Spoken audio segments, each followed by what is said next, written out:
Hora de conversar com o nosso Felipe Killing, direto de Londres. A gente tem um delay aqui, viu, Killing? Um atraso no nosso YouTube. Então, por enquanto, a gente tá com a imagem do estúdio, não dá pra saber onde é que você tá. Se tá em casa ou se tá na rua, mas imagino que esteja desfrutando dessa tal liberdade que ontem foi concedida aos britânicos. A Sheila tirou o assunto da tela. Curiosa pelo fraque. Pra saber se ele tá de fraque hoje. Eu aqui enrolando. Agora voltou. Pra falar que a Europa estuda abrir as fronteiras até julho para aquecer o turismo. O Killing tá em casa. Quem é que vai visitar a Itália num momento desses, Killing? Bom dia. Bom dia, Megali. Bom dia, Sheila. Carla, tô em casa. Ninguém, viu? Porque essa medida é para incentivar os próprios italianos a frequentar esses lugares. Bom, aqui no Hemisfério Norte a gente está se aproximando de um momento muito esperado, né? O verão. E para quem passa frio boa parte do ano, essa é uma época importante. Só que em meio à pandemia, o turismo tem sido muito afetado. O setor representa quase 10% do PIB da Europa e emprega cerca de 27 milhões de pessoas. Em um continente em que a crise sanitária ainda preocupa, mas o pior já passou e que já sente os fortes impactos econômicos, existe uma preocupação agora de se achar formas de reaquecer a economia e tirar também a pressão da cabeça de tanta gente que ficou ou ainda está trancada em casa, né? Nada melhor do que uma viagenzinha por aí. Pois é, Espanha, Itália e França são países que dependem muito do turismo. A Espanha, que fechou as fronteiras na metade de março, estuda reabri-las para o turismo em julho.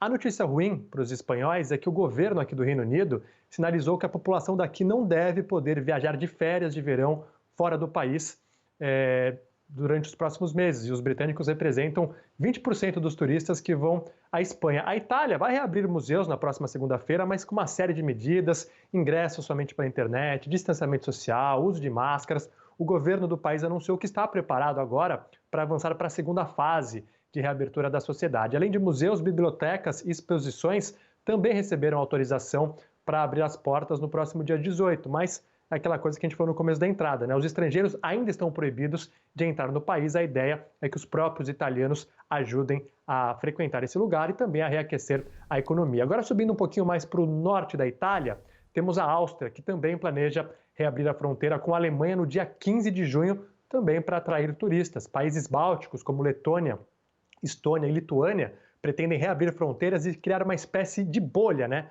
Uma zona segura de viagem entre as nações. Como a situação nesses locais está bem controlada, então é uma forma de reaquecer a economia e o turismo. E na Oceania, um modelo parecido foi proposto por Nova Zelândia e Austrália. A ideia aqui na Europa é ir abrindo em fases as fronteiras, a começar entre nações em que o vírus esteja controlado.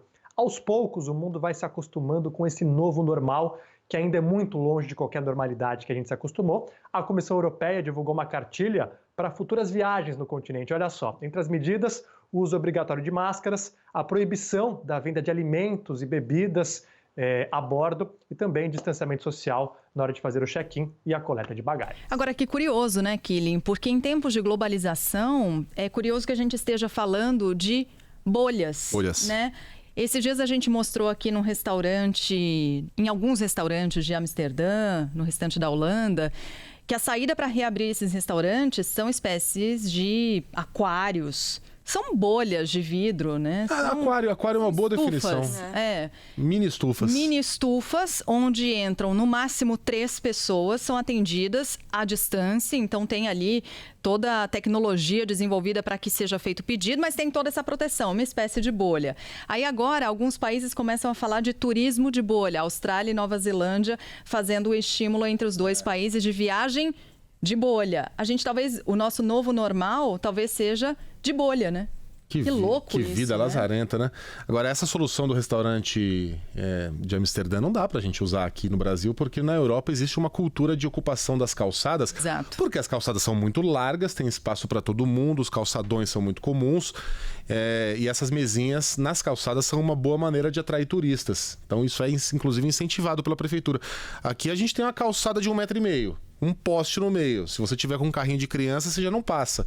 Vai colocar mesinha e cadeirinha e mini estufa onde? Pois é. Então, mais um problema pra gente resolver. Ô Killing, você vai falar sobre um estudo para encerrar que aponta os principais sintomas dos pacientes com coronavírus na Europa. Isso é muito importante porque são tantos e tão variados os sintomas que as pessoas têm experimentado em relação a essa doença e muitos nem sentem nenhum. são assintomáticos, que tá todo mundo confuso, né? E sobre quais são os sinais que devem nos levar, de fato, para um hospital. O que deu aí nesse estudo? E tem novidade por aí, viu, Megali? Esse foi um estudo divulgado pelo Journal of Internal Medicine e apontou que as dores de cabeça e a perda do olfato foram sintomas mais frequentes entre os pacientes vítimas de Covid-19 na Europa. A febre, que é um dos sintomas, e foi apontado no começo dessa pandemia como o principal, foi mais frequente em idosos. Cerca de 70% dessas pessoas registraram dores de cabeça e perda do olfato. Outros sintomas frequentes apontados foram nariz entupido, com 67%, tosse, 63%, dores musculares, 62%, coriza, 60% e perda do paladar, 54%. A comunidade médica trabalha num ritmo alucinante para tentar desvendar os mistérios do coronavírus. Aqui no Reino Unido, começou uma pesquisa grande para estudar os genes de milhares de pessoas infectadas pelo coronavírus. Esse é um inimigo novo, a gente sabe ainda muito pouco sobre ele e a gente sabe que algumas pessoas sofrem muito mais que outras. Tem gente que morre, outras vão parar na UTI. Tem gente que tem sintomas leves e tem gente que é assintomática, sem sintoma algum.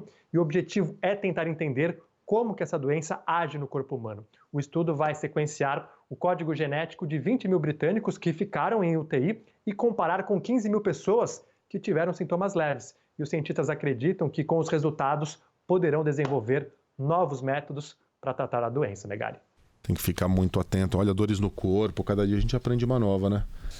E é bom a gente esclarecer que não ter paladar não é a mesma coisa que não ter apetite. Embora, geralmente, a ausência de paladar, no caso do coronavírus, venha acompanhado de um enjoo e da perda também de apetite. Mas a perda de paladar é literalmente isso. Você coloca um negócio na boca, morde, mastiga, passa e você não sente gosto de nada. É insípido. Killing, um abraço pra você, até amanhã. Valeu, até amanhã. Até. Agora a gente vai colocar... Boa. What is this? Arctic Monkeys, Are You Mine? Essa é muito boa.